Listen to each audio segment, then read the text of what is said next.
This is the new American media. Live from the Milky Way galaxy, the solar system, planet Earth, North America, the United States of America, California, Los Angeles to be specific. Hello, everybody. We're making our transition, making our hard pivot from our sports show called The Unhappy Hour. Special thanks to Zach Barris, lifelong Cleveland sports fan and NBA scout, talking all things basketball. Thank him very much for joining the program. My name is Brian Engelman. This is now called Agree to Disagree here on the newamericanmedia.com. We do a couple of different shows. Agree to Disagree, we pretty much cover everything and anything under the sun. Basically everything you're not supposed to talk about with people inside of a bar. All of those topics. If you're not supposed to talk about it inside of a bar, that's what we do over here. It's the Unhappy Hour for the sports show. That's what we do over there. So check it all out. They're all archived. You can check them out on the homepage, thenewamericanmedia.com. Just take a look around. Take a look around. It has been a 2-year labor of love. It's a slow burn, and things are starting to really good things are coming. I'm really excited for 2013 and beyond.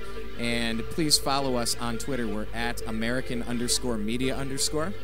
Go on YouTube, youtube.com/thenewamericanmedia, and subscribe to our page. And leave your comments. Go back. We have 2 years of interviews and radio shows, some sports, some politics, some spirituality, some finance, and just check them all out, man. There's a lot of good stuff there.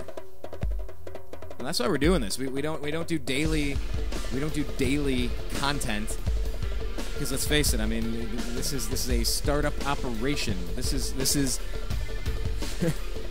all right, let's really face it. It's kind of a one-man show. It is what it is, but this has been a place where a lot of great people have joined us and supported us throughout the years. And you guys are part of that. You know, the 92,000 that have checked out the videos on YouTube, the hundreds on Facebook, the 32,000 on Twitter. You know, all of you are participating. So, you know, go on the sites and leave your comments, because we see that your comments are coming in. It's part of a conversation. We're not just here to dictate propaganda to you. It's a conversation. It's a conversation for sure. And what I want to talk to you about for just a second, you know, we're going to take just a minute. We're going to take just a minute, okay? And just press pause on the IRS scandal. You know, that IRS scandal where the government is attacking those whose, I don't know, political persuasions do not mesh with that of the current administration. Oh, well, it's not so bad. Yeah, wait till a Republican were in office targeting Democrats. Oh, that's garbage! Halliburton, Cheney, Rumsfeld, Bush. No. You gotta be outraged when both sides are doing it. Outraged when Bush passes the illegal Patriot Act. Outraged when Obama passes the illegal National Defense Authorization Act, or the NDAA. You need to be equally offended by these clowns, because it's really part of one party. It's a ruling oligarchy that thinks they're more important than you. They make special rules to exempt themselves from it, but they want to tell you how to live every single aspect of your life. So you have the IRS targeting people that don't mesh with their political ideologies. This scandal, by the time it rips itself wide open, finding out that, Schumann has been in the White House more than any other cabinet member has visited, but the president supposedly knows nothing about it. Give me a break. Give me a break. This could topple an administration. Then you got Benghazi. Benghazi. Remember, nobody died during Watergate, and that toppled Nixon. Eventually, it took a little bit of time, but it toppled Nixon. Okay? Remember that, remember that, remember that.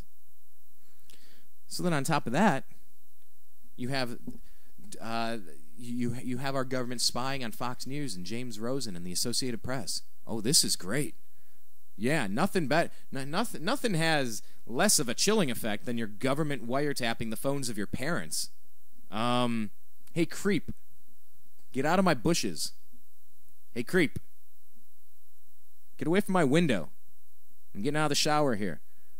You know, I mean these Fourth Amendment violations and the First Amendment violations and the 10th Amendment violations and the Second Amendment violations, trying to just make it so complicated and expensive that nobody can be armed except for the oligarchs in charge, these kings and queens that think they're better than you. I mean, it's hitting a critical mass. So, you know, I always talk about these types of subjects on this program on Agree to Disagree. And you know, lately, I have been bringing in Blake the Eccentric Wally. He's a radio host over at Freedomizer Radio. I jump on his show from time to time, and we're working on a new syndicated show together. But I'm going to take a break for just a second on that. All right, take a deep breath. Just a little break. Okay, so in this break, I want to tell you about an experience I just had. Now I want to talk about the TSA. Now, my friend Mark Clare, he runs a little website called lionsofliberty.com, L-I-O-N-S, lionsofliberty.com. I encourage you to go take a look. Good friend of the program. Lions of Liberty. And he recently talked about a very uncomfortable experience with the Transportation Security Administration, or the TSA, where his testicles were smashed, and this guy was really kind of getting off on his job. And every time he went for answers, he was kind of told that it was their policy to smash testicles and stuff. Now I feel bad for Mark.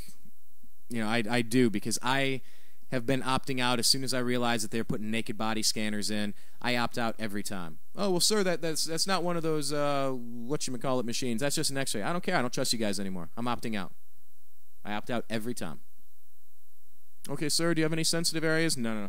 Have you ever done this before? Yes. Okay, well, here's what I'm going to do. I'm going to put these gloves on, and then I'm going to run the back of my hand up against your buttocks, and I'm going to do this, I'm going to do that. Wow, okay. Crazy. But I'm still not going through your machine. I'll slow the line down. I don't care. I'm not doing it to slow the line down. I'm doing it because I have the right to opt out, and I don't want to participate in these things, okay? So that's basically what I'm doing at that point. Opting out. You have the right to opt out.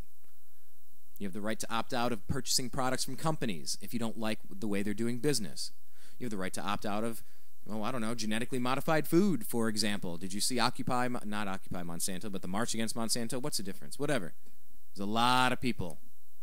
How dare they release that crap into my environment? They don't own my environment. We share that environment. You don't own it. Any of you mega corporations, you don't own the world. We share the world. We're allowing you to make a bunch of money off of whatever products as long as you're not contaminating us with it. And the studies on genetically modified foods has just not given me enough comfort. Has not given me enough comfort to just be to acquiesce to, well, I guess that's just the way it is now. I guess a company can patent seeds and ruin all the other seeds and nobody else can eat as long as they're selling their seeds because they want to make their money and make you poor, and we haven't tested these products out. And by the way, people that work in these corporations, they like their organic food because they don't want to be the guinea pigs, and so why should I? Yeah, so the point is you get to opt out at the TSA. Now, I was recently back in Cleveland, and that's right outside Cleveland is where I grew up, spent 25 of my years, 1/4 of 1 century in Ohio, Northeast and Northwest, and lots of traveling to Southwest and Central, etc. And for those of you that know why I was back, you know what was going on, and thank you for all of your kind words and prayers and support and all that stuff. And for those of you that don't know, let's just say I was back in Ohio. So I was back there, and one of the things that I love about going home is just, and I say going home, but I actually do refer to Los Angeles as home. It's been about 8 years. It's been 8 years. Roughly around this time, 8 years ago, made my first appearance in Los Angeles, California.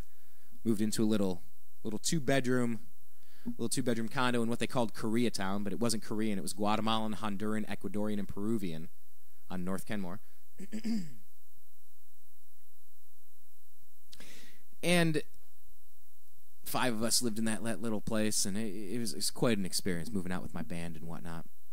But one of the things about going home after you've been gone for, let's say, 8 years, it's the little things. Little things. And for me, hell, let's just say one of them was eating a panini sandwich. Oh, man, I like those things. I remember going on an amazingly awesome date in high school. Went down to go see a Cleveland minor league hockey match, hockey game. I don't even watch a lot of hockey. People are trying to get me into hockey. I'm trying. I just never had a team to root for growing up, and I never played it, so I don't know. It is what it is. But it involved going downtown, watching the game, going to Panini's, having just the whole experience. So while I was back, I had a panini. It was good. A couple other things. Thirsty Dog Raspberry Ale, made with real raspberries. Let me just tell you, if you're a fan of fruit-flavored beers, and I do a little bit of home brewing myself, you're going to like it. You're going to love it. And I got to have some of that. First thing when I get into town every time when I'm in Ohio, I try to hit up a store and I try to get some Great Lakes beer. You know, it's those tastes, it's those flavors, it's those comforting things from home that you like. And so, you know, that's part of it. It's you know, you want to hit your old stomping grounds. You want to hang out with some of your old buddies. Go to you know, my favorite bar and restaurant that I used to work at. It closed down a few years ago, so I don't have that mecca, that central meeting place like I used to have. But, you know, it is what it is. Things change. So what? So the reason I'm telling you all this is because one of the things I like when I'm back home is stadium mustard. Now, I don't know. I don't know if stadium mustard is a huge thing everywhere. But it is to me. I mean, that's the taste of barbecues for me. Cookouts, tailgating. Stadium mustard. I mean, you really can't do much of anything without your stadium mustard. So, you know, I guess there's this court battle going back and forth, whatnot. There's two different companies that are trying to claim the mustard market. There's stadium mustard, and then there's ballpark mustard. So you got this Bertman ballpark mustard. I'm looking at the picture of it right now. I'll tweet it out. I know it's irrelevant. I know this whole story may be irrelevant, but I'm getting to this. I'm getting into the meat of this. I'm getting into the hot dog portion of it before we put the mustard on top of it. All right, give me a sec. So, on my way out the door, you know, my dad tends to give me a little goodie pack on the way out. You know, hey, toss one of these in your bag, and here you go, and da-da-da-da-da-da. So, I get some of this Bertman original ballpark mustard. Cleveland's famous, and this one actually won the right to claim it's the original ballpark mustard, and it has the Chief Wahoo Cleveland Indians logo on there. It's all right. I throw it in my bag and go. Get to the airport. So I do my manual opt-out, of course, because that's the way I roll. And you have the right to opt out of anything, whether it's an unhealthy relationship, whether it's a job you don't like, whether it's a corrupt system. How's that phrased in the Constitution? How does it say? When in the course of human events, when a government becomes you know, the right to dissolve or disband said government, something like that. You know, freedom and liberty stuff, all that terroristic crap, right? Janet Napolitano, right? Eric Holder, right? Barack Obama, right, guys? You don't like reading the Constitution. You don't like thinking about these things, freedom and liberty. Anyway, I digress. So I go through the manual screening, pat down, all that stuff. I mean, you know, no big deal. Got the pat down. We're going to have to scan your bag again. Do you have anything in there? Any liquid? I don't know. I don't think so. Scans again. You know, I have to open this up. Looking around, he's like, oh, okay. One of the things he tossed in there, my father did, it was a Nirvana box set thing, and he's like, oh, okay, it was probably this that, okay, let me run it again. You know what? He comes back, well, you know what, it's still coming up, like, so I'm going to have to open this up and really dig around. And so he's digging. He finds this mustard. He says, oh, I'm sorry, but I'm going to have to take this. I'm like, you're going to have to take my mustard. You have to take my sealed mustard to keep me safe. I'm trading my liberty for freedom for liberty. Wait, no. I'm not doing any of that. I'm trading both of those things. I'm trading my liberty for some security from mustard. You're protecting me from mustard. Are you protecting the left coast from Cleveland mustard? No. Now look, I'm familiar with the fact that mustard gas is harmful to the health of humans. Mustard gas. This was mustard liquid. Okay? Mustard liquid was taken from me. And it wasn't just any mustard liquid. This was the stadium mustard. It was the ballpark mustard. This is the stuff, you know, it's a little taste from home. It's a taste from home. Why are you taking my stadium mustard? So by the way, the sulfur mustards, or sulfur mustards, commonly known as mustard gas, are a class of related cytotoxic and vesicant chemical warfare agents with the ability to form large blisters on the exposed skin and in the lungs. Pure sulfur mustards are colorless, viscous liquids at room temperature. When used as impure forms, such as warfare agents, they are usually yellow-brown in color and have an odor resembling mustard plants, garlic, or horseradish, hence the name. Okay. So now they're not protecting me from mustard gas, they're protecting me from mustard liquid. After I've been fondled with the blue gloves, I'm sure there are clubs and private gatherings where you pay to be fondled in gloves, and I'm sure some people are into that. And trust me, for what you got to pay to fly across the country these days, it counts. Okay, it counts. It's a little bit more than a dinner and a movie. Let's just say that, depending on where you're eating. Make sure the dinner doesn't have mustard on it. No, but that's what I had to do. I had to take that piece of home, that comfort, that thing, that gift that was in my bag. Yeah, it was my carry-on bag. You can't have that in your bag. You could, I don't know, light that on fire, or that could be a bomb. It's a liquid, see? You know, I remember the days of flying when, well, back in my day, you used to be able to fly. You used to be able to bring a bottle of water with you. I tell you, those were the days. You crazy kids today. But I mean, we're confiscating mustard, people. Mustard. Sealed mustard. Vacuum sealed with the logo. Mustard. I mean, I didn't even have it in me to say, you want me to eat some of this? You want me to, here, I'll open it right now. No, sir, you can't. It's just too... Okay, you want me to pour most of it out? So how many ounces am I allowed to put in? Here, you know what? I'll actually empty my shampoo and my conditioner container. So I can get 2 ounces of mustard in here, 2 ounces of mustard in here. Well, you can have X amount of ounces. You just can't have anything more than X amount of ounces. It's like, you know, at what point is enough enough? At what point is crazy just crazy?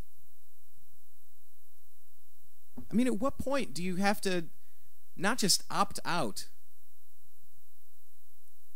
of the TSA naked body scanning machine, or just walk through the x-ray? Have you ever been to the doctor and had an x-ray where they didn't put lead over your junk? No, just go through the machine, you're fine. No. Guess you're going to have to pat me down, guy. Every x-ray I've ever had. Unfortunately, I've had to have a couple. And fortunately, our healthcare system has been there with decent technology to provide it. Pre-Obamacare. We'll see what comes down the road. Have you ever had an x-ray where they don't put that big lead thing over your reproductive organs? Oh, no, it's fine. How is it fine? I don't want to do it. No. Well, no, that's not the naked body one. That's the other one. I don't trust you guys at all anymore. I don't want you to touch me, but you're going to touch me because I'm not doing that other thing. You know, I mean, at what point is enough enough where you don't just opt out of the x-ray machines without the lead bibs and the naked body scanners where people are printing copies of it and laughing inside rooms and passing it around, and, well, let's just say what happens when you get pictures of naked people, what other people tend to do with those pictures, or what they do with those mental images from their day at work and go home and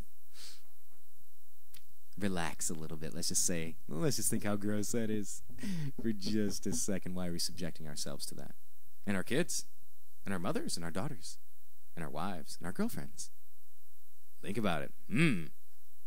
Yeah. No, because you got to stay safe, because one guy tried to light his shoe once. No, because one guy wanted to light his toothpaste on fire. Or whatever he's trying to do with the liquid explosion. I mean, there's always an excuse why we have to do everything. There's always an excuse. Well, one thing happened once. I mean, we obviously have to. Got to do it. At what time do we opt out of not just the body scanners, but opt out of the IRS? You know, I said I was putting this on hold. Now we'll get into all the lurid details coming up. Not in today's show. I'm just taking a break from it for a second, but I got to reference this. I'm not going to give you all the specific details that came out in the latest testimony today, and for the umpteenth time, how everybody has been busted lying, from Jay Carney to Barack Obama to Eric Holder to the Cincinnati office to everybody at the IRS to the advisors to Jack Lew. Look, all those details, they're fantastic, and we will get to them. We'll bring them up. But today I'm saying, at what point, when you realize that the IRS has become a weapon that's been aimed at you, do you opt out of the system known as the IRS? It wasn't always a system in the United States with the IRS. It was 100 years ago that stuff started. Our nation's more than 230 years old. We can opt out of it again. Well, it's always been there. No, it hasn't always been there. No, it hasn't always been there. Yeah, well, it's there now, and fat cats and rich. No. It's being used as a weapon. It is being used as a weapon. And government does not have the ability, they should not have the right to use the tools of their government that we allow them to borrow temporarily from us, to turn around and use it as a weapon against us.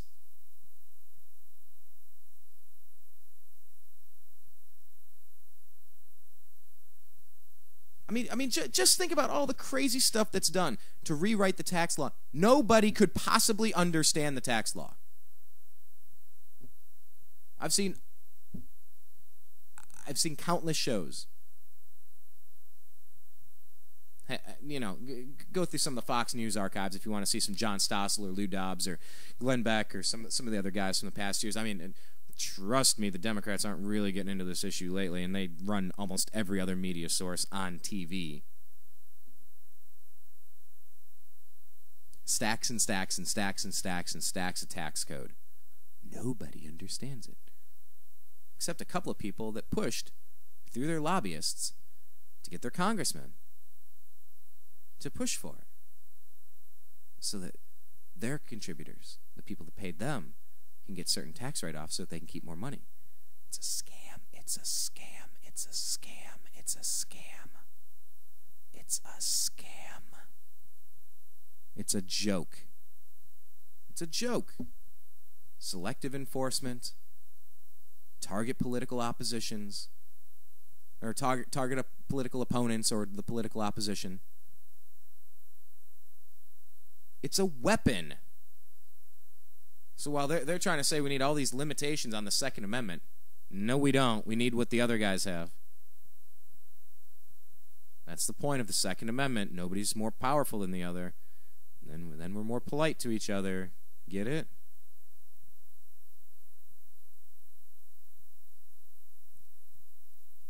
The whole system is rigged, and it's rigged against you.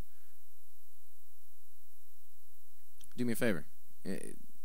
If you're listening to this, say if you're listening to this on YouTube, put a comment in. I'm gonna ask. Raise your hand. Raise your hand if you've experienced just a little bit of difficulty getting by with all your bills and obligations lately. Raise your hand quietly. We won't look around. Heads down, eyes closed. Raise your hand if things have been a little tough the past couple years. Go ahead. I'll give you a second. Go ahead, all of you. Raise your hand. Leave your comments.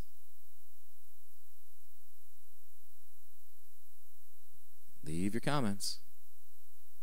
And while this is happening, it's just a shell game. It's magic. It's a Las Vegas show. It's not real. It's computer graphic. It's CGI.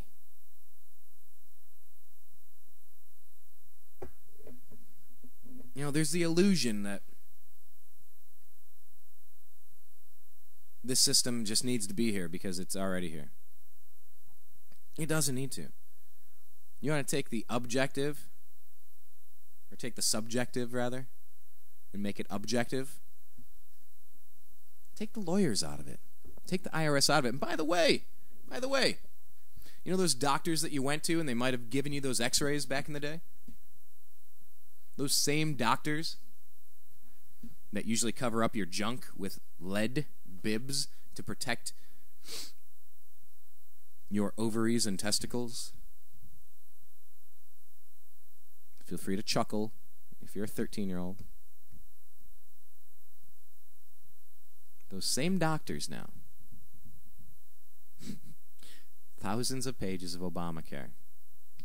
How are you going to understand it? How are you going to understand it? And the IRS, the thing, hey, maybe it's time to opt out of it.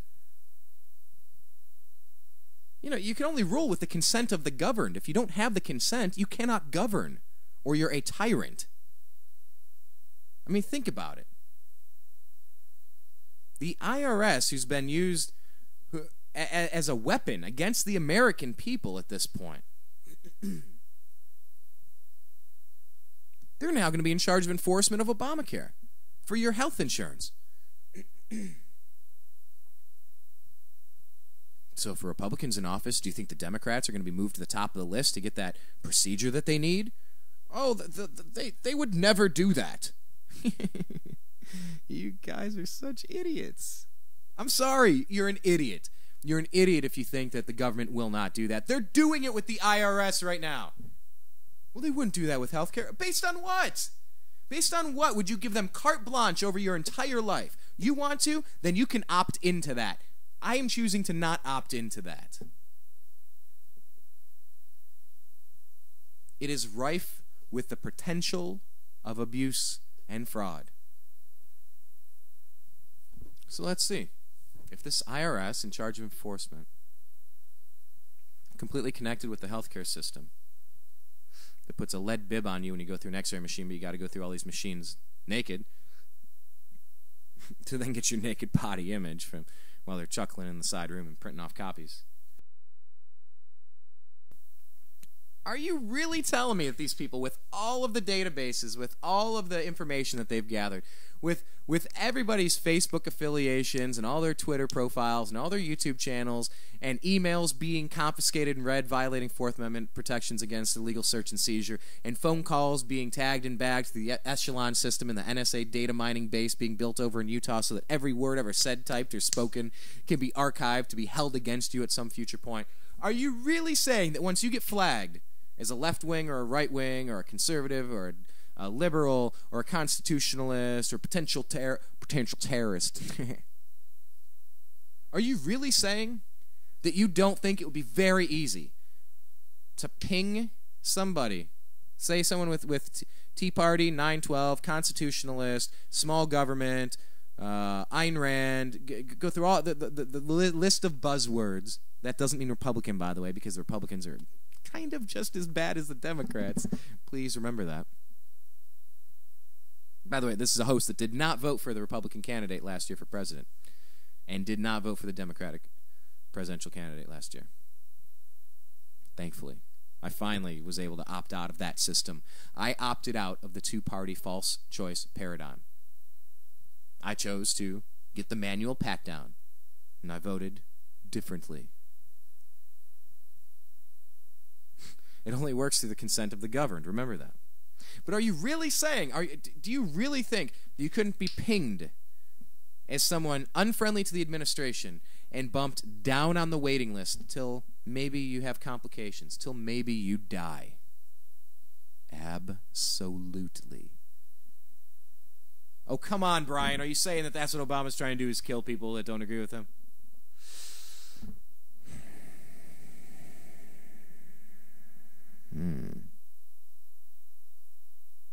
Wow, I don't know how to follow that up. I'm not reading off a teleprompter, folks. I'm just talking here.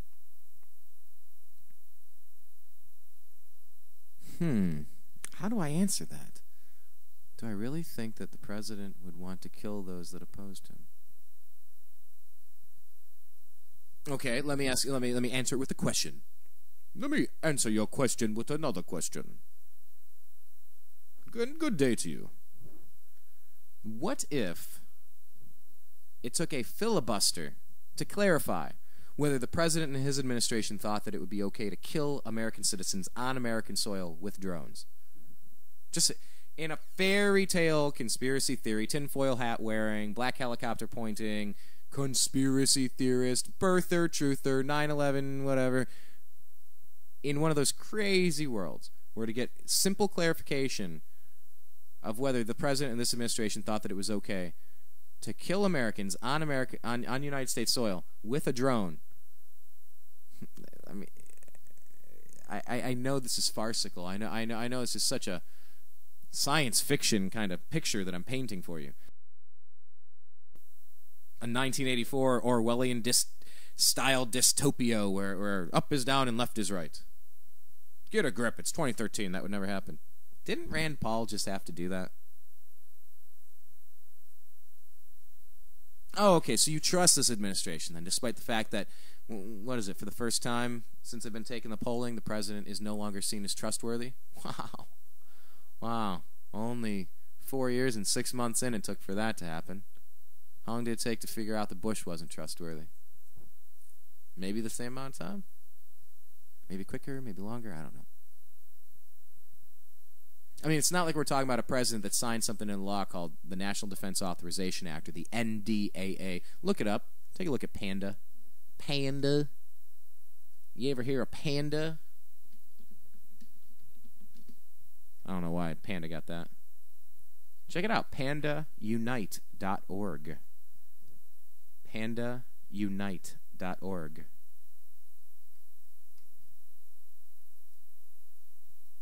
Got a friend over there, Dan Johnson. People against the NDAA.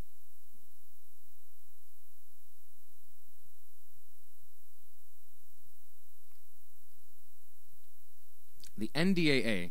Who's aware of it? Raise your hand. Do you know what the NDAA is?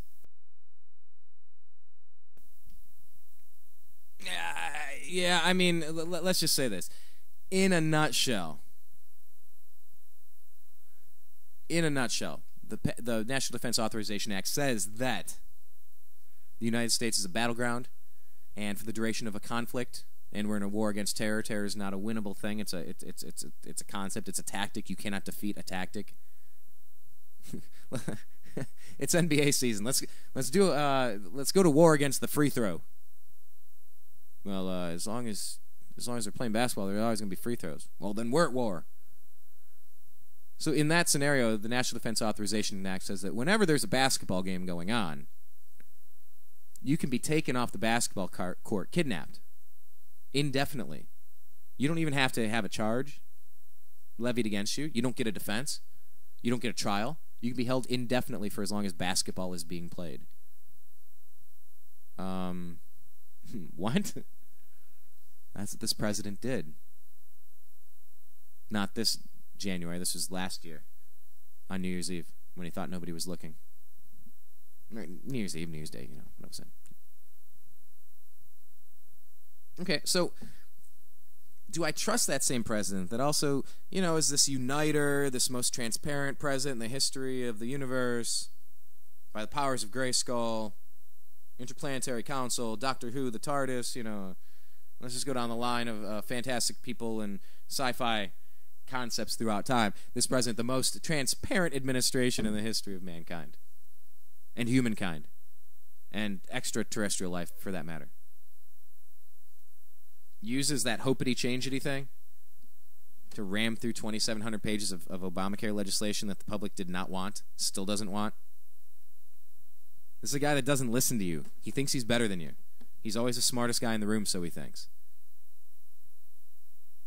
He's tapping your phones. He's reading your emails. He's climbing in your window. He's going to snatch your people up. Hide your kids. Hide your wife. Okay, I'm making those last couple things up. I mean, put it together. Put it together. Who is this guy, and why wouldn't we think he's trustworthy? National Defense Authorization Act. Unlawful, indefinite detention without charge, without trial, on American soil of Americans. Nothing to see there. About Fast and Furious. Eric Holder running guns to the bad guys so they can kill our Border Patrol agents. That's beautiful. No, I'm sure there's an explanation for that. Benghazi.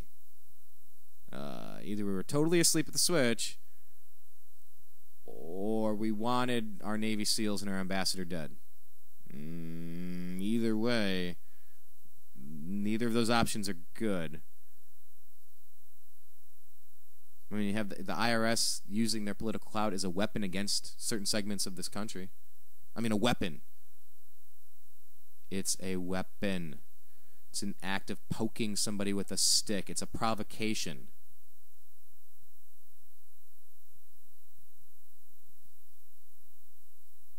We have wiretapping the phones. Fox News correspondents, Associated Press correspondents. We have a First Amendment right against that. Fourth Amendment right against illegal search and seizure. This administration thinks it's above the law. So what can we opt out of? What can we opt out of? Can we opt out of the Federal Reserve currency? The Federal Reserve private banking note? Well, we have to use that. Why do we have to use that?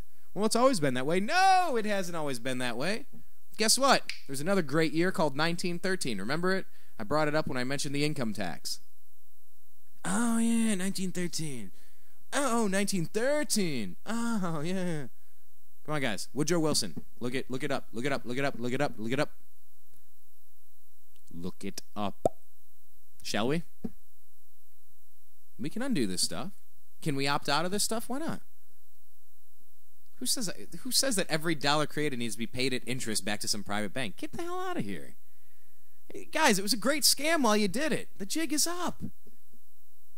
Get into publishing or start a record label or something. It's a great gig if you can pull off the scam, but it's done. It's collapsing. $17 trillion in debt. The system doesn't work. Well, the Dow's at 15,000 today. The Dow's at 15,000. Look, we've turned around the economy. Guys, do you not see the writing on the wall? Do you seriously not see the writing on the wall? This whole thing,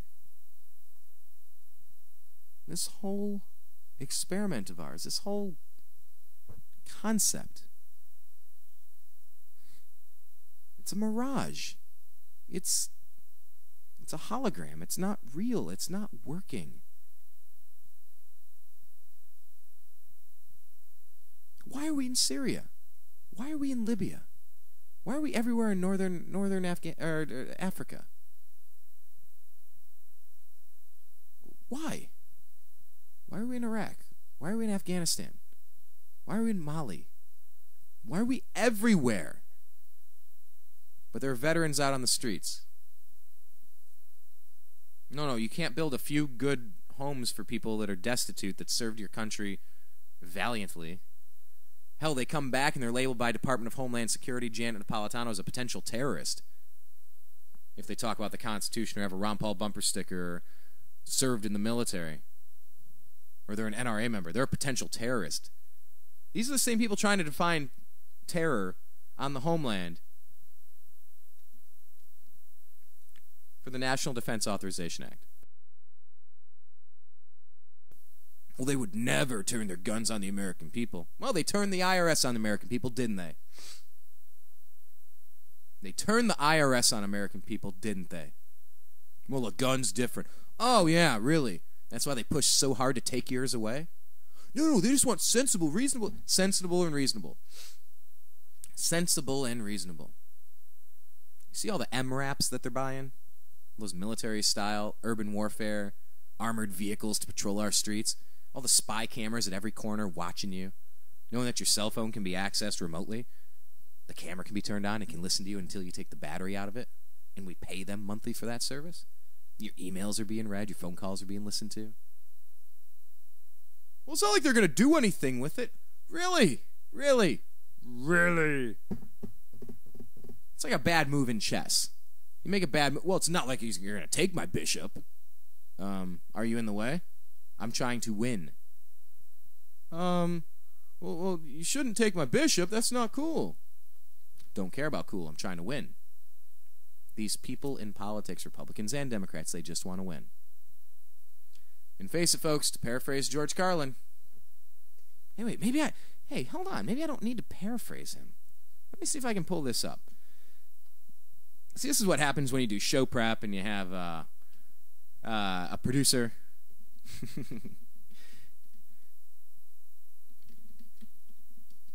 You can get this stuff. You can get this stuff organized. I don't necessarily have it organized, but Republicans and Democrats are in one small little club. And I can't say it any better, pardon the language. And please go out and support him, buy his CDs, his DVDs. One of the most clever, influential philosophers of our day, George Carlin. Let's just see what he has to say about it, shall we? Let's see if we can do that. Once again, pardon the language, but sometimes you need to say what you actually mean. And I'm talking about the Republicans and Democrats being one party, one oligarchy.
Let that sink in for just 1 second.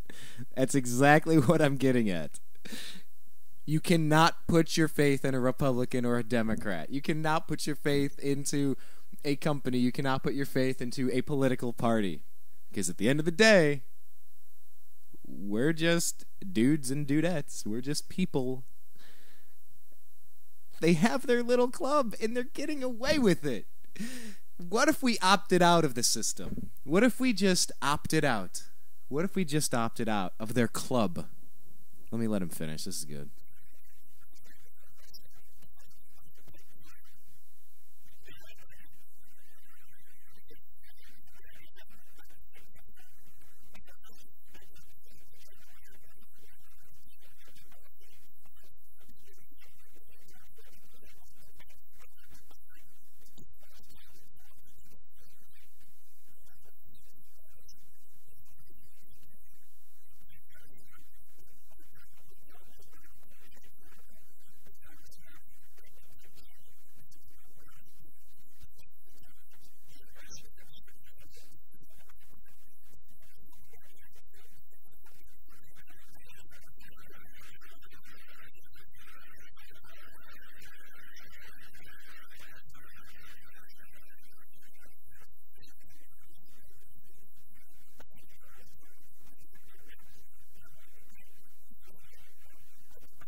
Well, all right, folks. Yeah, I think you get the point, and I think you also understand that in order to allow comedians to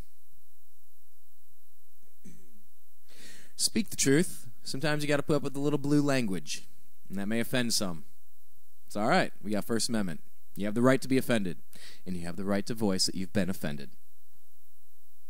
I just want the truth. I believe Muse has a song where they sing, I want the truth, over and over again. I want the truth. Tell me, did any of that sound true to you? Any of it? Any of what George Carlin just said? Any of that sound true? Come on, all we're looking for is a fair shake. A fair shake. A fair shake. Is it time to opt out? Oh. They've had National Opt-Out Day at the airports. If it has been completely successful, I don't know. $17 trillion on a credit card. We're not really taking care of our infrastructure. Outsourced tons of jobs at damn near slave wages. More people on food stamps and unemployment than ever before. $17 trillion on a credit card. It's costing you more and more money to buy gasoline. Well, that's a finite resource, and there's open markets in India and China, so there's more people using it. Come on, guys. Your dollar's also not worth what it used to be. What is it? The dollar's lost 96% of its purchasing power since when? 1913. Wow. So you're saying all the bankers are in on it. You're saying it's the bankers that are the problem, right? I don't know what I'm saying, guys. I don't know what I'm saying. I don't even know what I'm asking you to opt out of. I don't even think I'm asking you to opt out of something. I'm asking, is it time to opt out of the things that are no longer working? You know, sometimes it's somebody's fault. Sometimes it's not somebody's fault. Sometimes it's just, you and your government, you've grown apart over the years. And it's time to go different directions. You're going to get your life in order, and the other party can go screw itself.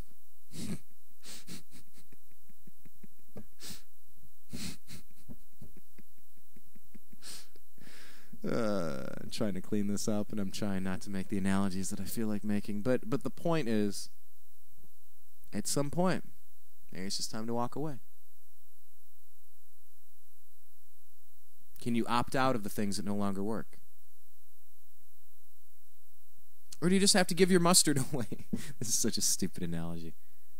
But I mean, it really did just get me thinking. It really did. Over mustard liquid, not mustard gas, you're taking my stuff. After you're fondling me up and down because one guy one time tried to do something with his shoe. Or something. Yeah, but there's terrorists. Wow. You invented a new boogeyman, didn't you? Well, you don't mean there's no terrorists in the world. There are murderers, and murderers should be hung in public. Along with pedophiles, actually. Pedophiles and serial rapists, yes. Hang them in public.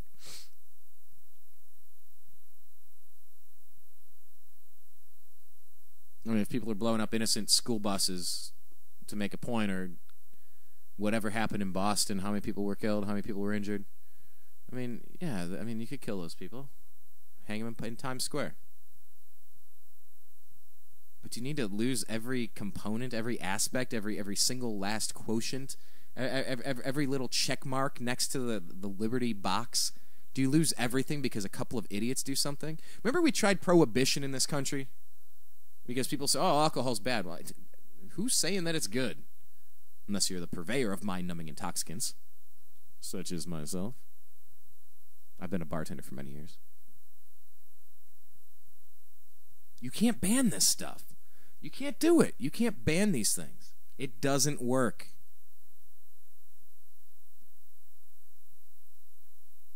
So because a couple of guys did a couple of things, it's like we're walking into a prison. We're stripping down. We're taking off our belts. We're taking off our shoes. It's like I'm getting ready for him to throw lice on me, like in Shawshank Redemption. That delousing powder. Shawshank Redemption, great movie. Very poignant, in many ways. So you ban all liquids because one guy, one place wanted to do something somewhere. Okay, we all have to take our shoes off because one idiot tried to do something with his shoes one time. Oh, okay. Okay, we all have to ban alcohol because some people can't handle it. Oh, okay. Yeah, that'll work well. You know, we should make drugs illegal, not the pharmaceuticals, because there's tons of money in that stuff. We should make like the natural drugs illegal. So tens of thousands of bodies, dead bodies, headless bodies, decapitated corpses, stacked up at schools a lot of times, could litter the northern Mexico-southern U.S. border. Oh, that's a great idea. Why don't we do that with cars? It seems like every week you hear about a car accident somewhere where somebody dies. We need to ban automobiles. What is wrong with you people? Can't you just welcome some common sense reform? Oh, well, someone went to a school somewhere and shot some kids. Everybody needs to turn in their guns. I feel like I'm living in a cuckoo clock. I feel like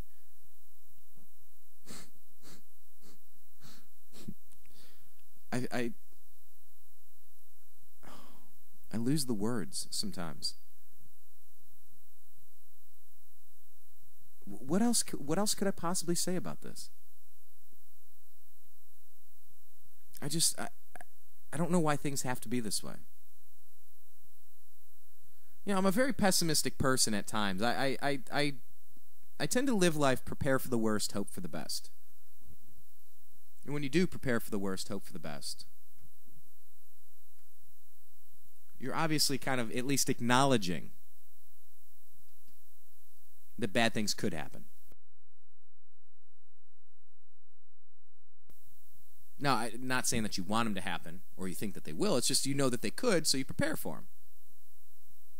That's why you write a will. That's why you have health insurance. That's why you have car insurance. That's why you have home insurance. Insurance. Because bad things happen.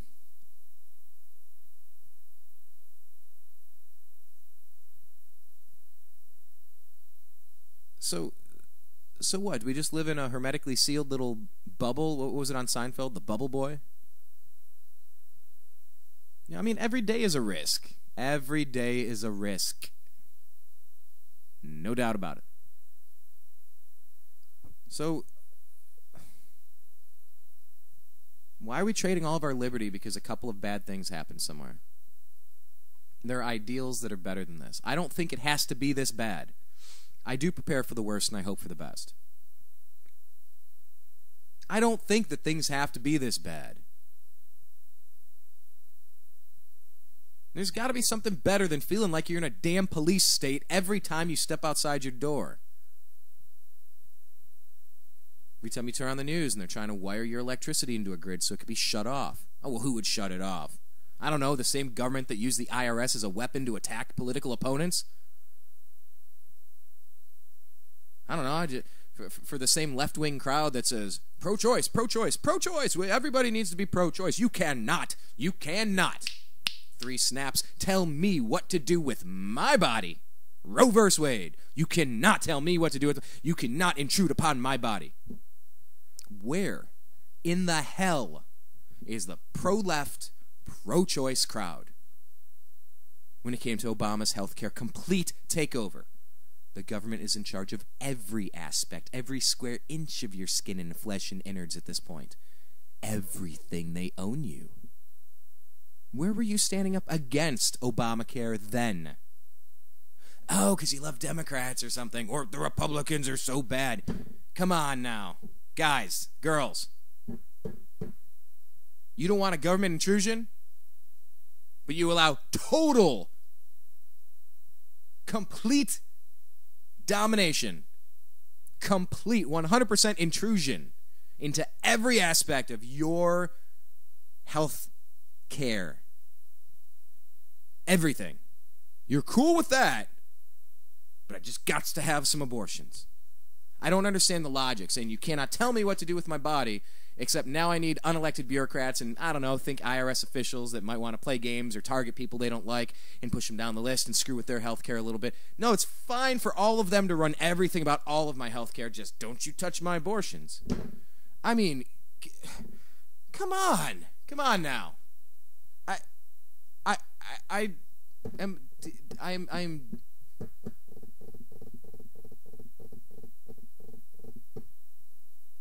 why would anyone want the government involved in that? It's none of their business. Unless they make it their business. And I don't know. Let's see. We're 17 trillion in debt. We're trying. What is it? They're trying to do a path to citizenship and an amnesty program for 11 to 30 million additional people to jump into the healthcare system. Probably won't be paying into the system either. Okay, well, you won't ration healthcare. In what fantasy world is that not going to ration healthcare? In what fantasy world? 30 million more people. Oh, that's a high number. It's more like 5. Call it 20. No, it's more like 10. Call it 8. I don't care. How do we even know? How would you even know? Well, there are the known unknowns and the unknown unknowns. Was that Rumsfeld?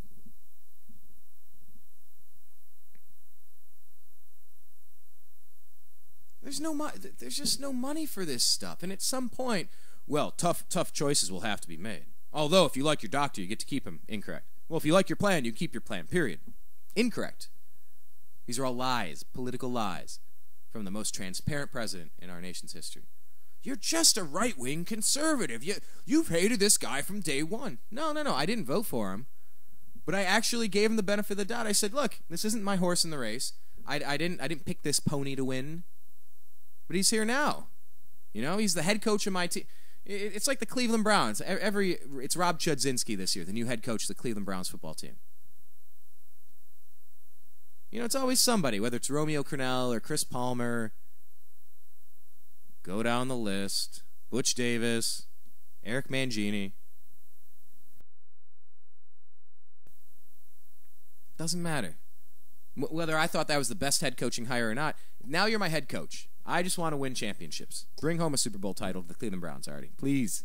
Let's go. You're my head coach now. This head coach. Hey, hope and change. Let's unite the country. Man, oh man. There's been division after division after division after division. Oh, hey, wait till the Trayvon Martin case comes up again, the George Zimmerman thing. Let's see if there are any race baiters out there that want to make this about what someone looks like as opposed to, I don't know, someone bashing someone's skull on the concrete. I don't have all the details on the case. I'll take a look. I want to see it all. I was getting really tired of seeing 5th grade reports of the kid that's a grown, tall dude. Well, why you show me his 5th grade picture like he's a helpless school kid? This guy, he's flicking off the camera, smoking weed, and you know, I even saw a video on YouTube, and I haven't been able to find it since. A backyard fight. They kept yelling, "Come on, Trayvon!" There were reports that he was into like the street fighting, the backyard fighting, the MMA, the boxing, or Fight Club kind of style stuff after school. But we're seeing a 5th grade picture of this little angel. I don't know. But I wonder if this is going to be turned into an issue where maybe we can divide each other. We're part of the same consciousness, everybody. Black, white. What was it? White Hispanic? Is that the new term that the media wanted to phrase it? White Hispanic. After NBC doctored the footage. Look, you know you're in bad shape when you're lying, when you have to twist the facts. Come on, it's 2013. You can't pull lies off like you used to. Seriously, NBC, MSNBC, come on now. Come on. The point is that we're all part of the same consciousness. We are one. We're the same organism. It's a macrocosm. It's a microcosm. I've heard that the past, the future, and the present are not happening at 3 distinct times. It's all happening at one unique moment in time.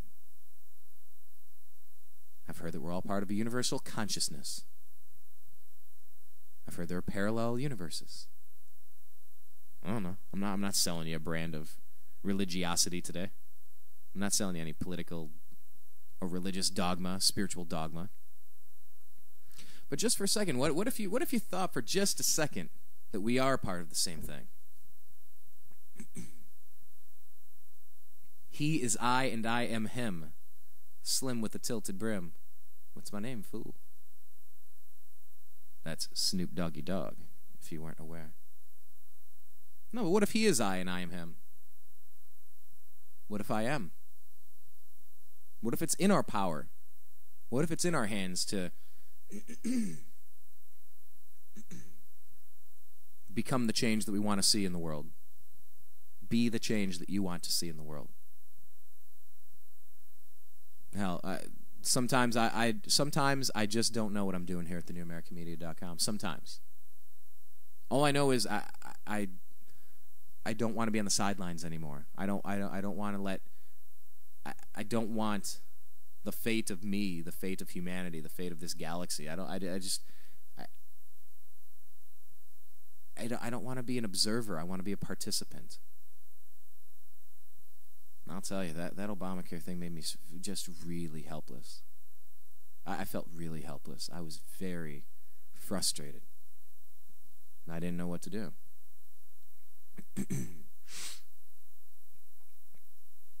I mean, the 10th Amendment violations, forcing you to buy a product that was upheld by the Supreme Court when it was John Roberts changed his mind, cast a swing vote the wrong way. Thanks, pal. I mean, forcing you to buy a product, the government can now tell you now for health concerns, you need to buy a cell phone because what if you got hurt somewhere? Okay, maybe a good idea, but at what point do you opt out of a system where the government tells you what you can and cannot do? That at some point you're a prisoner. You go to sleep when we say you're going to go to sleep. You eat when we say you're going to wait. You eat when we say we're going to eat. You get the point. You get the point. At what point are we just automatons? At what point do you opt out of a system where it's like genetically modified foods? You guys are just launching this stuff out there everywhere. And it takes over the regular crops, and it's been proven dangerous in so many different places. I want more research done before I even consider it. I certainly want it labeled. And I want a big label so I can opt into it as opposed to having to dig and dig and dig to opt out of it. Some people think it's to control population and wipe out a lot of us because in the mechanical age, less manual labor is needed. We're just getting in the way. I mean, come on. Are we cockroaches? Are we spiders? Are we vermin? Vermin? I don't know. But I do know there's something to the concept of the golden rule. Do unto others as you'd have them do unto you. And that's something that's played a role in my life lately the past few years. You know, the New American Media just celebrated its 2-year anniversary. It's kind of important. It's time to good chance to just step back for a second, take a breath, and look. You know, and I've had to decide over the past few years who I am and who I'm going to be. I'm a guy without a dump button, so I occasionally turn my head and cough. No, I do have a dump button. Here we go. Sometimes I just choose not to use it. But I've had to decide who I am and what's important, and you know, I'm thankful to the people that came before me. That, what did Patton say? That line from the famous movie Patton. You know what? It's just one of those days. Maybe I'll just play you what Patton said. Once again, pardon the language.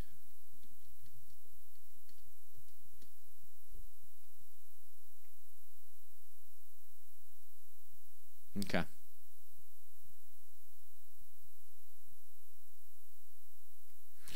Just have to.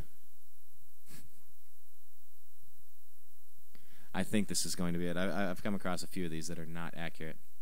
But it's talking about what I was just saying. What made me think of it is, you know, deciding who I want to be and what I owe forward and what I'm grateful for. And I almost said something that I'm grateful for those that have given their lives. That's not necessarily what I'm looking for, but let's see if this is it.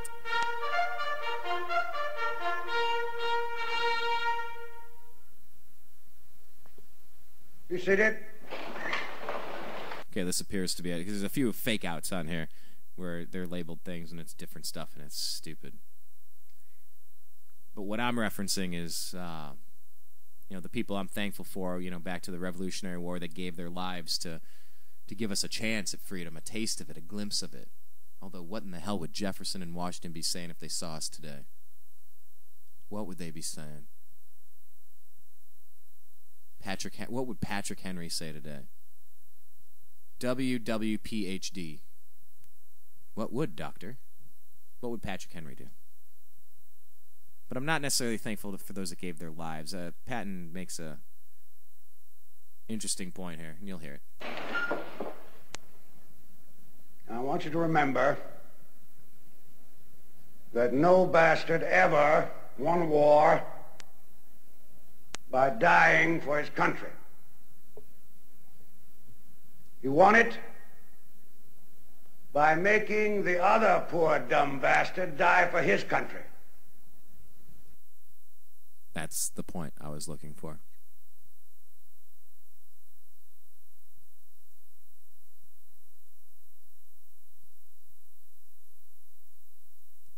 That is the point I'm looking for. You know what? Let's listen to the speech. It's a couple minutes long, but by the way, go buy the movie Patton. This is a free advertisement. Go purchase the movie Patton. If you like this is a little free advertisement. You seated? I want you to remember that no bastard ever won war by dying for his country.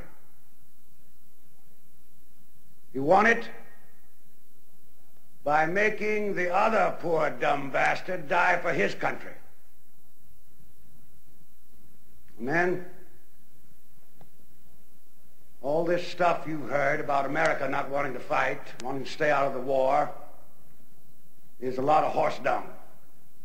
Americans traditionally love to fight. All real Americans love the sting of battle. When you were kids, you all admired the champion marble shooter, the fastest runner, big league ball players, the toughest boxers. Americans love a winner and will not tolerate a loser. Americans play to win all the time. I wouldn't give a hoot in hell for a man who lost and laughed. That's why Americans have never lost and will never lose a war, because the very thought of losing is hateful to Americans. Now, an army is a team. It lives, eats, sleeps, fights as a team. And remember that I was talking to you about the head coach. You know, I didn't pick this head coach, but the game plan is to bring home championships, not to divide the team in the locker room and get us fighting each other. We're a team. We're supposed to be. And we still can be if we elect a head coach next time instead of a politician. Anyway, back to the speech. This individuality stuff is a bunch of crap. The bilious bastards who wrote that stuff about individuality for the Saturday Evening Post don't know anything more about real battle than they do about fornicating. Now, we have the finest food and equipment, the best spirit, and the best men in the world. You know, by God, I actually pity those poor bastards we're going up against. By God, I do. We're not just going to shoot the bastards. We're going to cut out their living guts and use them to grease the treads of our tanks. We're going to murder those lousy Hun bastards by the bushel. Now,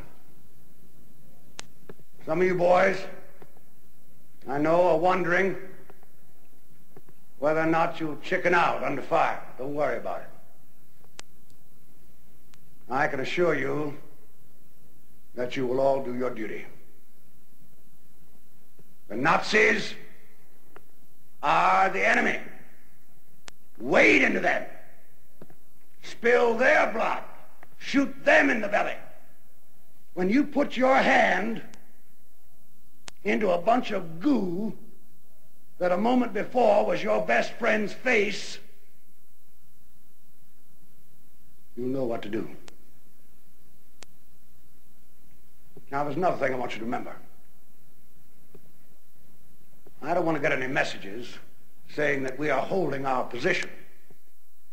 We're not holding anything. Let the Hun do that.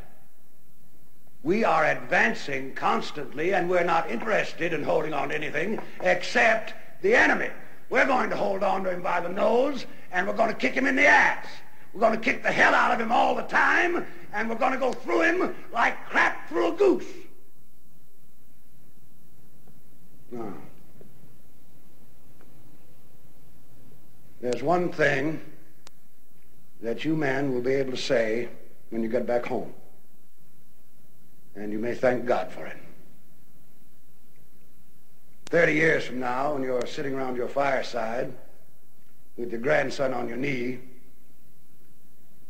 and he asks you, what did you do in the great World War II? You won't have to say, well, I shoveled shit in Louisiana. All right, now you sons of bitches, you know how I feel. Oh. I will be proud to lead you wonderful guys into battle anytime, anywhere. That's all.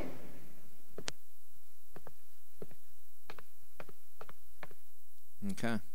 So when your grandson's sitting on your knee, asking what happened when the economy was about to collapse, when we're on the verge of World War, I don't know, Syria, Libya, Russia, China, just go down the line. Pick your poison.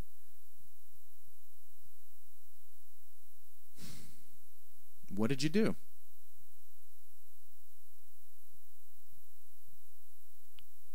I started a website and started talking. And sometimes people connected with it. And sometimes I wondered why I kept going. And if it made a difference at the end of the day or not. Sometimes I wondered if I was trading this passion, trading this urge to do something, to pay it forward, the appreciation of the past. Once again, not thanking the people that died, thanking those that killed the other, just for the concept of freedom and liberty, just for a fighting chance. I'm appreciative of that. I am. And I wanted to pay it forward. I felt like I owed it. I felt like I had a debt. Nobody told me I had a debt. There wasn't an IRS that told me that I had to do anything.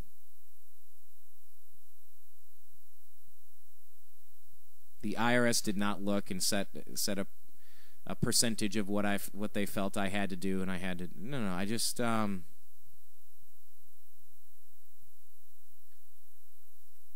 personally.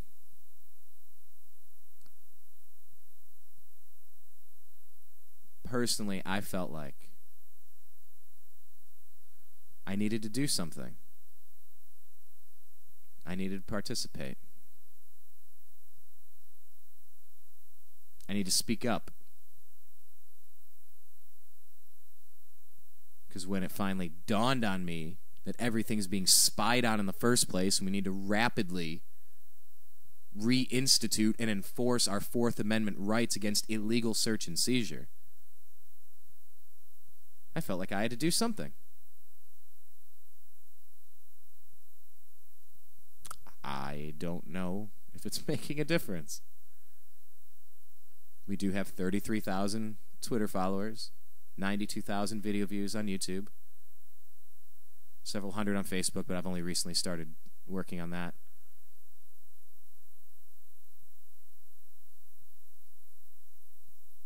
I don't know. I'm doing something. I'm not sitting on the sidelines. I want to get on the field and play. What are you doing? When your grandkid sits on your knee, what did you do?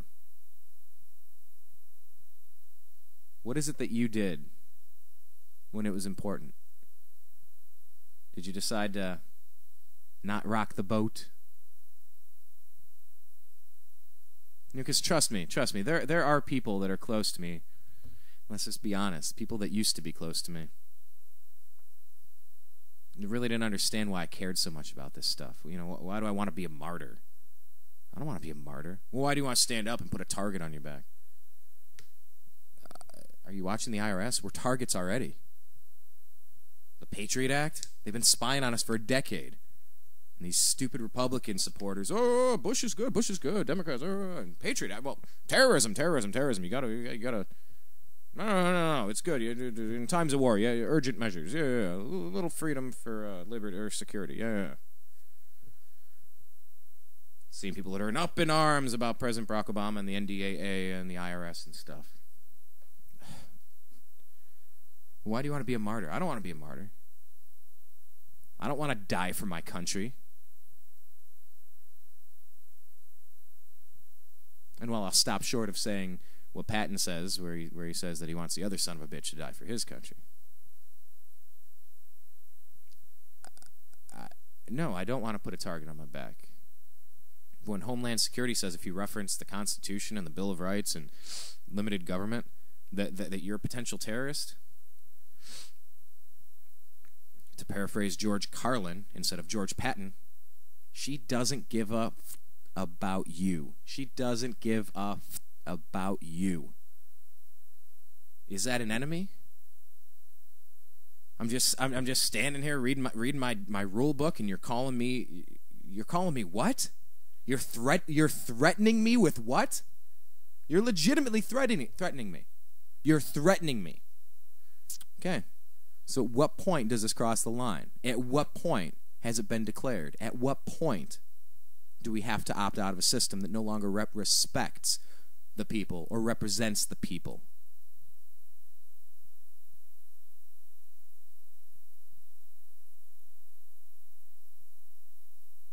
I'm not thankful for those that died for their country, and I'm certainly not interested in dying for my country. I'm sure as hell not going to sit down, and I'm sure as hell not going to shut up. The pen is mightier than the sword, and so is the microphone. So is the keypad. What are you doing?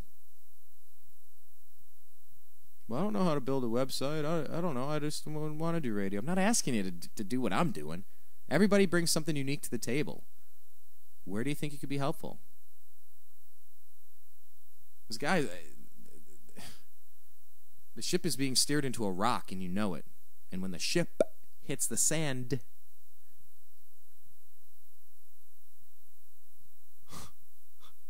it's going to be rough. It's going to be rough. What we're doing is unsustainable. You know Medicare and Medicaid are going bankrupt. So how do you take over the whole system and add 10 to 30 million extra people? And it's just none of it makes any sense. Why do you arm Al-Qaeda in Syria to start a world war against the Russians? What the hell are we doing? Seriously, what in the hell are we doing everywhere? Why are you going to sleep when our ambassador's getting murdered and the Navy SEALs are getting murdered? Well, that's not important to pay attention to? I mean, that's kind of a big deal. All right, so you got taken off guard. Okay, so you didn't see this coming, or you ignored all the warning signs, rather, because they were begging for help. Why the hell do you tell them to stand down? Why didn't you send in immediate reinforcement? None of this makes any sense. Why do you keep monetizing trillions of dollars out of the clear blue sky? When the inflation comes, I mean, you guys know what's going to happen when the inflation gets here? You know how tough it's going to be to get by? It's unsustainable. Another Muse song.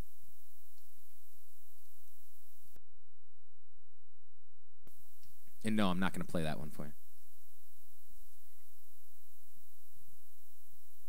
At what point do you have to opt out of the system?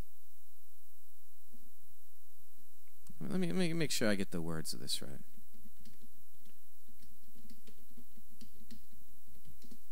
Let's see if I...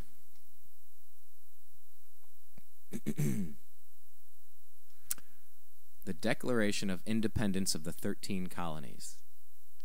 The Declaration of Independence of the 13 Colonies in Congress, July 4, 1776. The unanimous Declaration of the 13 United States of America.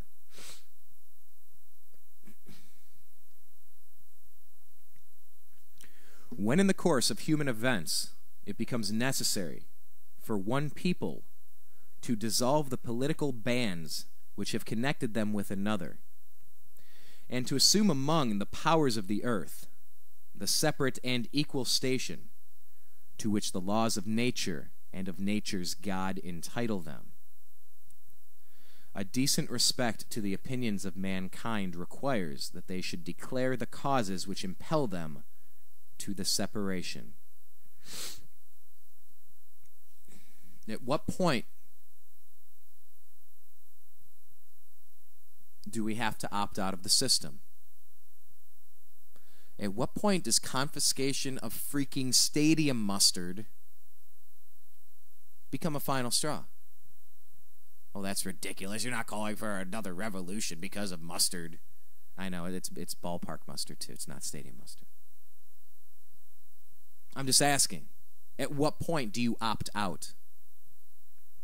We hold these truths to be self-evident, that all men are created equal, that they are endowed by their Creator with certain unalienable rights, that among these are life, liberty, and the pursuit of happiness. That to secure these rights, governments are instituted among men, deriving their just powers from the consent of the governed. That whenever any form of government becomes destructive of these ends, it is the right of the people to alter or to abolish it, and to institute new government, laying its foundation on such principles, and organizing its powers in such form, as to them shall seem most likely to affect their safety and happiness. Prudence, indeed, will dictate that governments long established should not be changed for light and transient causes, while evils are sufferable, then to right themselves by abolishing the forms to which they are accustomed. But when a long train of abuses and usurpations, pursuing invariably the same object, evinces a design to reduce them under absolute despotism, it is their right, it is their duty. It is their duty to throw off such government and to provide new guards for their future security. Such has been the patient sufferance of these colonies, and such is now the necessity which constrains them to alter their former systems of government. The history of the present King of Great Britain, George III, is a history of repeated injuries and usurpations, all having in direct object the establishment of an absolute tyranny over these states. To prove this, let facts be submitted to a candid world. He has refused his assent to laws, the most wholesome and necessary for the public good. He has forbidden his governors to pass laws of immediate and pressing importance, unless suspended in their operation till his assent should be obtained, and when so suspended, he has utterly neglected to attend them. He has refused to pass other laws for the accommodation of large districts of people, unless these people would relinquish the right of representation in the legislature, a right inestimable to them and formidable to tyrants only. He has called together legislative bodies at places unusual, uncomfortable, and distant from the depository of their public records for the sole purpose of fatiguing them into compliance with his measures. He has dissolved representative houses repeatedly for opposing with manly firmness his invasions on the rights of the people. He has refused for a long time after such dissolutions to cause others to be elected, whereby the legislative powers, incapable of annihilation, have returned to the people at large for their exercise, the state remaining in the meantime exposed to all the dangers of invasion from without and convulsions within.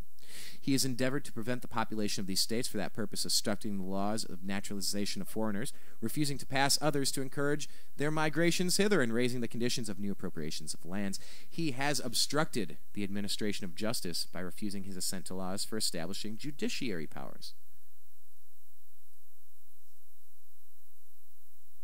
He's obstructed the administration of justice. I just read that one. He has made judges dependent on his will alone for the tenure of their offices and the amount and payment of their salaries. He has erected a multitude of new offices and sent hither swarms of officers to harass our people, I.R.S., and eat out their substance. He is kept among us in times of peace, standing armies without the consent of our legislatures. Boston bombing. He is affected to render the military independent of and superior to the civil power.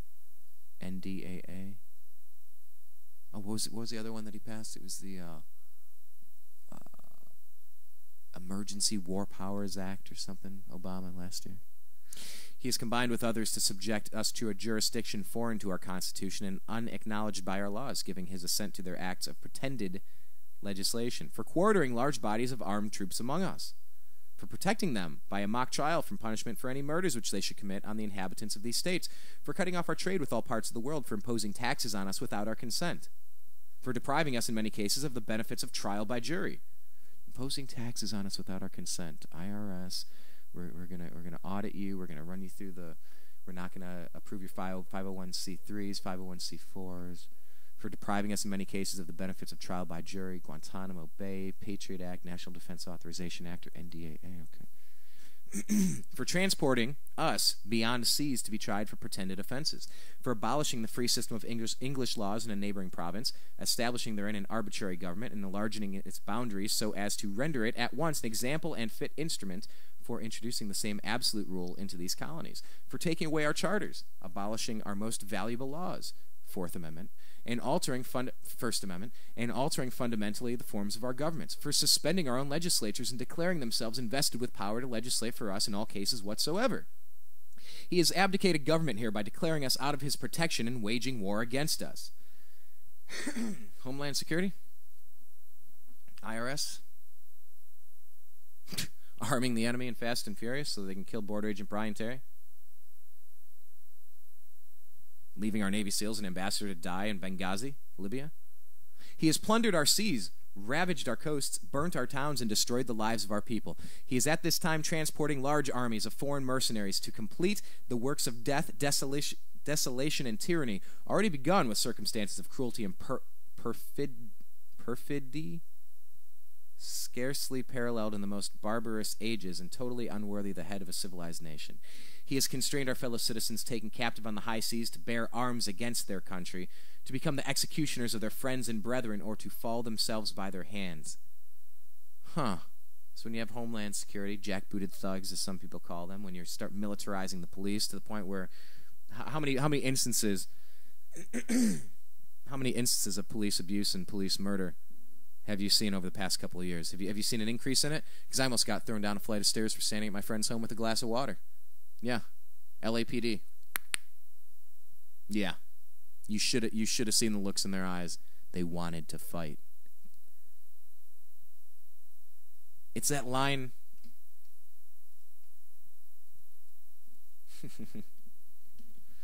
I'll tell you what line it is.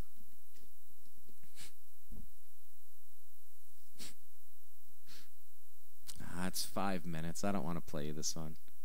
Oh, no. Perfect. Maybe this is it. Let's try this one, shall we?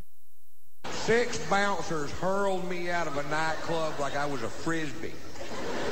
Those big old New York bouncers that think bouncing's a cool job to have, they just think about bouncing. They hang out with other bouncers talking about bouncing. They go home every night, watch Roadhouse, and fondle themselves. That is the type. Man, I love YouTube. That is the type. Go support Ron White and the Blue Collar Comedy Tour if you like that. Free advertisement. I won't send a bill. That's what LAPD felt like. Like they were really excited to get into a fight. And they work for us, but they feel they're above the law. And this is a dangerous place to be in. He has exited domestic insurrections amongst us and has endeavored to bring on the inhabitants of our foreigners, the merciless Indian savages, whose known rule of warfare is an undistinguished destruction of all ages, sexes, and conditions. In every stage of these oppressions, we have petitioned for redress in the most humble terms. Our repeated petitions have been answered only by repeated injury. A prince whose character is thus marked by every act which may define a tyrant is unfit to be the ruler of a free people.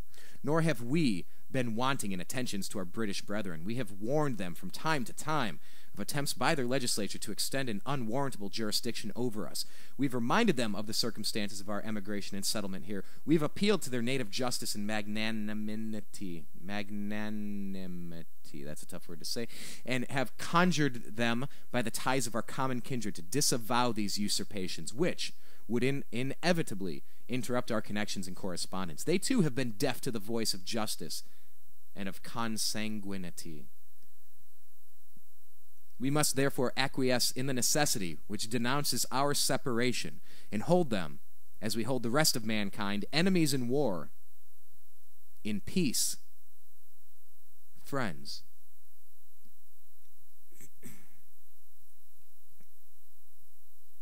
Let me read that one more time.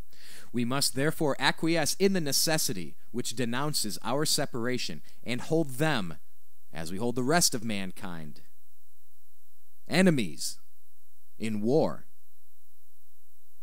in peace, friends. Kind of a pick your poison moment.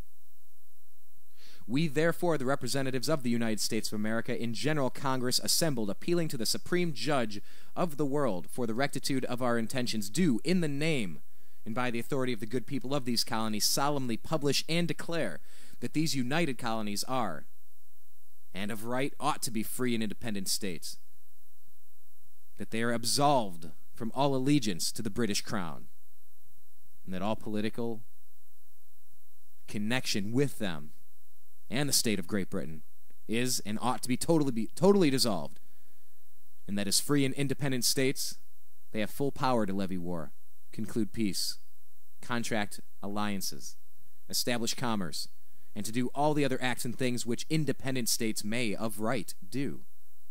And for the support of this declaration, with a firm reliance on the protection of divine providence, we mutually pledge to each other our lives, our fortunes, and our sacred honor. One more time with that last part. And for the support of this declaration, with a firm reliance on the protection of divine providence, we mutually pledge to each other our lives, our fortunes, and our sacred honor. And they sign their names. They sign their names.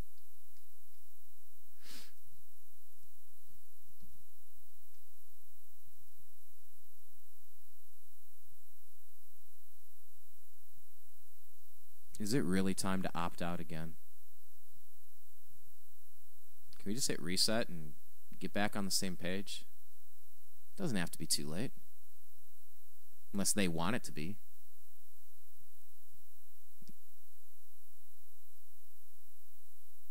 In war, we're enemies, but in peace, we're friends. I mean, the consent of the governed. I mean, just because you can do something doesn't mean that you should.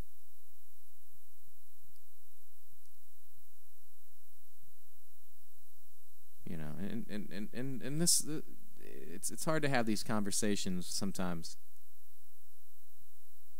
with friends or loved ones. Sometimes they just don't understand why it matters so much. I don't think anything matters more.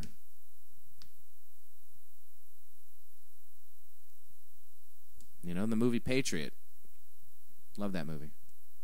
I mean, Mel Gibson doesn't want to get involved. He's begging, he's pleading. Come on, guys. No. We don't want war. None of us I don't want anything violent at all.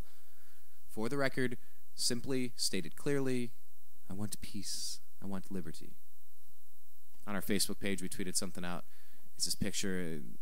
It's like one of those posters of beer getting ugly people hooked up for hundreds of years or something. It's a picture of like this guy, and he's got his hands over a world globe. And it says, libertarians secretly plotting to take over the world and leave you alone. Now, come on, how good does that sound for a second? You know? How good does that sound? I'm not coming at you as a Republican or a Democrat. I'm tired of the politics. It's garbage. It's garbage. They don't give a about you. They don't give a about you, says George Carlin. Really, I'm not interested in dying for my country. I'm interested in trying to speak up and save it before it sinks. Oh, the Dow's at 15,000. I just can't do it anymore, guys. I can't keep replying to these things. But what I can say is, you took my mustard because one dumb person did something. Really? You got to take my mustard. Why do you have the authority to do this? Why are you fondling people? Why are you taking the naked pictures? Why are you exposing us to x-rays? Why are you doing this? Why are we allowing it? Prohibition didn't work. People are killed in car crashes every day. We don't ban the car. But for some reason, it's okay to track us on our GPS and spy on us. For some reason, it's okay to tap the phones of the Associated Press and James Rosen and Fox News and their families and their friends. No, oh yeah, no problem. It's no problem to go back to some really antiquated law and read any email that's been in your folder for more than, 40 days, 30 days, 15 days, something like that. Says who? At what point? If I wanted something public, I would post it in a public place. I would hang it up on a light pole. Since when are emails and text messages not considered private? Of course they are. Or telephone conversations. It's just we've gone too far. At what point is enough enough? Now, I'm not saying my Cleveland Indians ballpark mustard should start a revolution. I want to be crystal clear. I'm raising my hand. I want to be crystal clear. We all understand. I'm not asking that my mustard start a revolutionary war.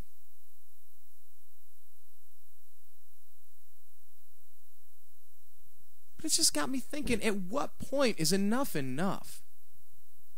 At what point is enough enough? I don't have the answers for you today. I don't know that I have them for you any day. But I'm trying. I'm putting one foot in front of the other, and I'm going. One foot in front of the other. I'm trying. So, anyway. Just a few random thoughts. Why stadium liquid is worse than stadium liquid. Why mustard liquid is worse than mustard gas. Opting out of the naked body scanners. And just reminding you that this nation once opted out of tyrannical rule. I prepare for the worst and I hope for the best, but I really want to get this thing fixed. I want to get it repaired before it implodes. And all the warning signs are right in front of us. And you should never trust a Republican or Democrat to hold the office of president or to sit in Congress. They should be very short leashes. These people will sell you out in a heartbeat because they don't give a F about you. They don't give a F about you. To paraphrase George Carlin. Well, I do this quite often here on Agree to Disagree. I'll leave you with a song. And it's a relevant song. It's called Big Brother is Watching. Juice Media, Rap News 15. Look them up on YouTube. Juice Media, Rap News 15. Big Brother is Watching. For everybody at the TNAM Radio Network and Agree to Disagree, as well as the Unhappy Hour. Special thanks to Zach Barris for joining us on the earlier program. Please follow us on Twitter. We're at American_media_. Search the New American Media on Facebook and like the page. Engage. Contribute. Stand up, be counted. Raise your voice. Good guys outnumber the bad guys. And all that it takes for evil to succeed in this world is for the good men and women to stand by and do nothing. Don't forget that. Subscribe to our YouTube channel, youtube.com/The New American Media, and check out our homepage, thenewamericanmedia.com. It's good to be back without my mustard, but a bunch of new thoughts. And I appreciate you taking a little bit of time to let me talk with you about them. Leave your comments. And until next week, we'll talk with you soon. This is Juice Media, Rap News 15. I'm Brian Engelman, and I'm out.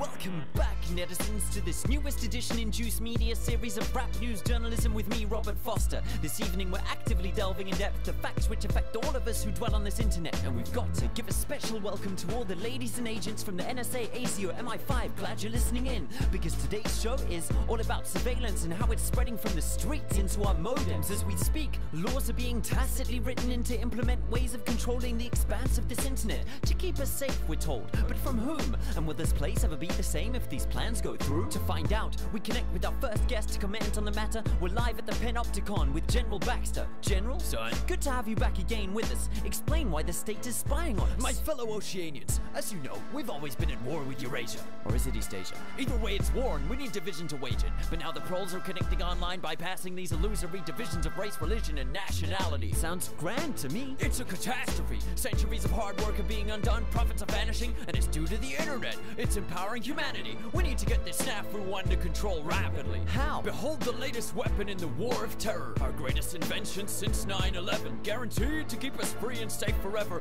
I give you the surveillance state, ladies and generals. Our secret wires log your key style. Monitor every single number on your speed dial. Rewind straight to your position with facial recognition and pinpoint you within 0.03 of a mile. We've put eyes everywhere without consulting you, keeping you safe whether or not you want us to. Soon there'll be no freedoms left for threatening.